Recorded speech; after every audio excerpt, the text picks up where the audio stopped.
बड़े बड़े राजा लोग कर्मकांड कर करके मर गए, कहीं कोई नहीं पहुंच पाया। स्वामी विवेकानंद जी बार बार इस बात को कहते हैं, अपने आत्मकथा में भी स्वामी विवेकानंद ने इस बात को कहा है कि सब कुछ ये मूर्ति पूजा पाठ सब एक जगह कर दो, क्योंकि आध्यात्म की तो शुरुआत तुम्हें करनी ही पड़ेगी। ठीक है, अगर विवेकानंद को जानते हैं और दयानंद को कहते तो दयानंद तो इसको मानते ही नहीं थे। तो वो कहते थे कि तुम जो पूजा पाठ करते हो, जो देवी देवताओं की पूजा पाठ करते हो ना, ये मैं नहीं कह रहा हूं, ये बात बता रहा हूं, ये उपनिषद कह रहा है, ये मेरी वृत्तांत नहीं है, मेरी बात को मत मानिए तो मैंने कहा। ठीक है, ये उपनिषद आदि ग्रंथ कहते हैं कि अगर ब्रह्म को जानना है तो ज्ञान की प्राप्ति करो, ईश्वर की प्राप्ति करो। संसार में आ करके मर जाना ये जीवन की पूर्ण उपलब्धि नहीं है। संसार में आकर के दुखित होकर के मर जाना दुनिया का सबसे बड़ा अपमान है। और जो व्यक्ति, मैंने कहा था एक दिन कि जो व्यक्ति दुखी होकर के मरता है वो पाप करता है। ठीक है, कभी दुख से दुखित होकर के नहीं मरना चाहिए। मृत्यु भी हो तो हंसते हुए मृत्यु हो, मृत्यु हो तो तैयार रहिए कि मुझे मरना है। अगर मृत्यु आ जाए और कहे कि अभी चलना है तो तैयार रहो, कहो कि चलो मैं कपड़ा पहन लिया हूं, तुम मुझे ले चलो, जूता पहन लिया हूं, कपड़ा पहन लिया हूं, अब तुम जहां लेके चलोगे मैं चल दूंगा। इस तरह की तैयारी मृत्यु के लिए होना चाहिए। इसलिए जीवन जीते हुए कुछ ऐसा कर जाइए कि घर से निकलने के लिए कभी भी कह दिया जाए तो तैयार रहिए। यही जीवन की सत्यता है। ठीक है, इसलिए अभी अभी जो आपके पास समय है, इस समय का इतना सदुपयोग कर लीजिए, इतना कुछ कर लीजिए कि मरने का पछतावा ना हो। मैं कई दिन और इसके ऊपर बात कहा था। उपनिषद जब पढ़ाते हैं तो ये बातें आ जाती हैं, कुछ लोगों को बड़ा लगता है ये बात, परंतु आप लोगों को बहुत करीब लेकर के जाते हैं ईश्वर के। इसलिए मैं कहता हूं कि तैयारी तो कर लीजिए। मृत्यु, बता दें आपको, मृत्यु इस शरीर को छोड़ना अंतिम सत्य नहीं है, ये प्रवाह है। मरना, मरना को क्या कहते हैं? ये जो शरीर की मृत्यु हो जाती है इसको क्या कहते हैं? प्रवाह। ठीक है, इसको क्या कहते हैं? ये प्रवाह है, ये अंतिम नहीं है ये आपके जीवन का। शरीर छोड़ना, जैसे मान लीजिए कि आप लोग फलाना फलाना नाम से हो ना, तो चाहे कोई स्त्री है चाहे पुरुष के रूप में है, तो ये समझना कि एक दिन शरीर छूट जाएगी तो मेरा आना जाना रुक जाएगा। ये रुकने वाला नहीं है। बड़े मजे की बात बता दूं, ये रुकना तब तक नहीं बंद होगा जब तक कि आप ब्रह्म का साक्षात्कार नहीं कर लेते हो, तब तक ये चलता रहेगा ये क्रम।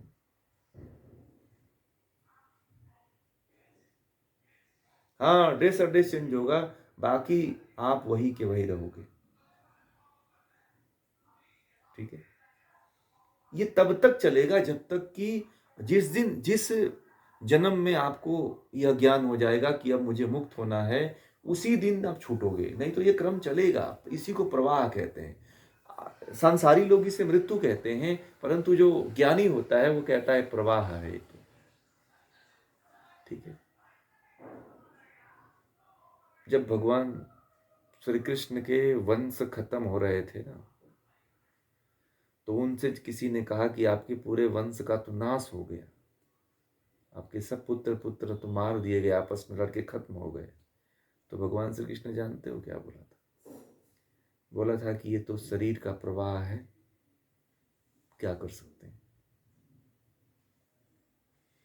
उन्होंने दुखित नहीं हुए, कहे कि ये तो शरीर है, आज मेरे पास है, कल किसी और के पास हो जाएगी, आत्मा किसी और के घर चली जाएगी। ठीक है, वो दुखित नहीं हुए अपने पुत्रों से, अपने आप में जब अपने आप लड़ करके नष्ट हो गए तो। ठीक है, इसलिए जो शरीर आ रही है, जा रही है, छूट रही है, तो मैं बार बार कहता हूं कि आप लोग बड़े सौभाग्यशाली हो कि कम से कम इस मोक्ष के शास्त्र का स्वाध्याय कर रहे हो। प्रस्थान त्रयी जैसे ग्रंथ का आप लोग स्वाध्याय कर रहे हो, पूर्व जन्म का बड़ा संस्कार है जो लोग जुड़ जा रहे हैं, और जो छूट जा रहे हैं ना, पता नहीं कब जुड़ेंगे, इसको कोई नहीं जानता। परिस्थितियां, बहाने, लोग, परिवार, समाज, आप चले जाओगे ना तब भी चलेगा। आपको लगता है कि मेरे बिना नहीं चल रहा है, ठीक है, आपको लगता है कि लोग मेरे बिना कोई कार्य नहीं चल रहा है, परंतु ये आपका भ्रम है। आज आप मर जाओ ना, आपको भुलाने का सब तरह के यत्न कर लिए जाते हैं। आपकी एक एक वस्तु को फेंक दिया जाता है, पता है, आप जहां से आपका लगाव रहता है उसको घर से हटा दिया जाता है। आप जो जो खरीद के जाते हो ना, उसको भी लोग हटा देते हैं कि ये, इसको देखूंगा तो उसको याद आएगी। क्या कहोगे इस संसार, किसको अपना मानते हो आप? इसलिए ये मत सोचिए कि मैं नहीं रहूंगा तो ये काम नहीं होगा। आप नहीं रहोगे ना तब भी काम होगा, तब भी लोग जिएंगे, तब भी काम करेंगे। आप, ये आपका भ्रम है। आप कहते हो ना कि बहुत काम होते हैं, बहुत सी समस्या ये होते हैं, बहुत से ये करना पड़ता है, वो करना पड़ता है, इस तरह से करना पड़ता है। आप किसको धोखा दे रहे हो? स्वयं को धोखा दे रहे हो। ये बड़ी गहरी बात है। हाँ, ये उसके बाद पता नहीं चलता है आपको, उसके बाद तो आप भ्रम में रहो। तो आपको लगेगा कि मैंने देखा है, बहुत प्रत्यक्ष देखा है।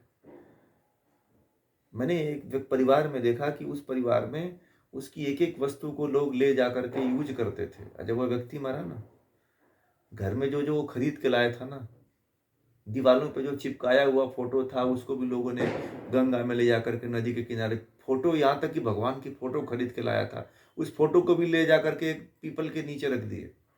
मैंने पूछा कि ये फोटो इतना महंगा है, क्यों फेंक रहे हो? तो बोले कि इसलिए फेंक रहे हैं ना कि वो फोटो खरीद के लाया था व्यक्ति जो मरा है, और जब उसको देखते हैं तो उसकी याद आती है, इसलिए फोटो को हटा दी। मैंने कहा ये तो भगवान जी की है। तो बोले कि नहीं, उसकी याद आती है। मैंने कहा कि हद हो गई भैया।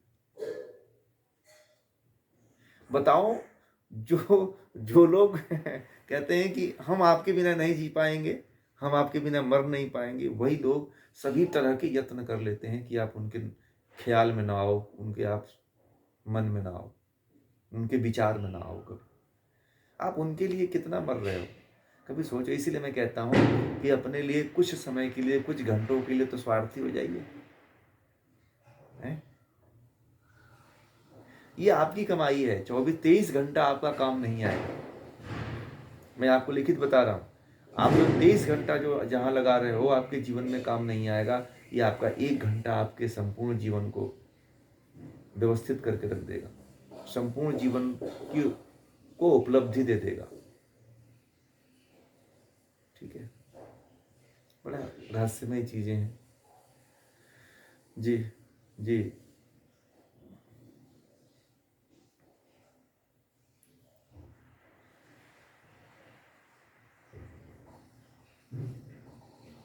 ऐसा कुछ नहीं है। मरने के बाद जो है, ईश्वरीय व्यवस्था में तुरंत जो है आपको जन्म की व्यवस्था ईश्वर करके रखता है।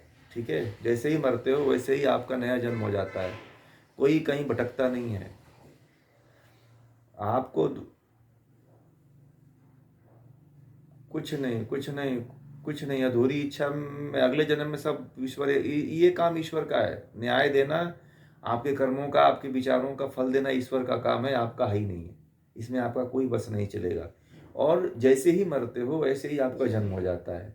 चाहे मनुष्य योनि में मिले, चाहे गाय, बैल, बकरी, ऊंट, मच्छर, कीड़े मकोड़े, जिसमें भी मिल जाए, मगर मिलता जरूर है।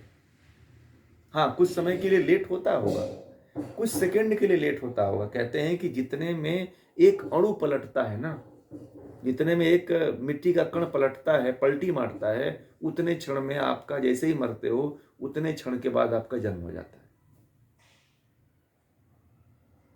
एक अणु जितना पलटी मारता है, उतने क्षण में आपका दूसरा जन्म हो जाता है। इसीलिए जो भ्रम है, जैसे पिंडदान हुआ, ये हुआ, मैंने इस पे बोल चुका हूँ बहुत ज्यादा, वीडियो सुनिएगा पीछे। मैंने कहा कि आप बताइए, आप लोग मर कर के आए हो, आप लोग अपने पुत्रों का ले रहे हो फल, पिंडदान? बताइए, नहीं ना। आप बताइए कितने लोग आपको पूज रहे होंगे, कितने लोगों के माँ बने होंगे, कितने लोगों के पिता बने होंगे। तो आप खाना खाते हो, लड्डू मिठाई पेड़े बर्फी खाते हो सब? नहीं ना। न पूरी पकवान सब अभी तो आकर के दूसरे दूसरे जन्म में मजे ले रहे हो कहाँ खाने जाते हो उनके घर में बताइए। तो ये सब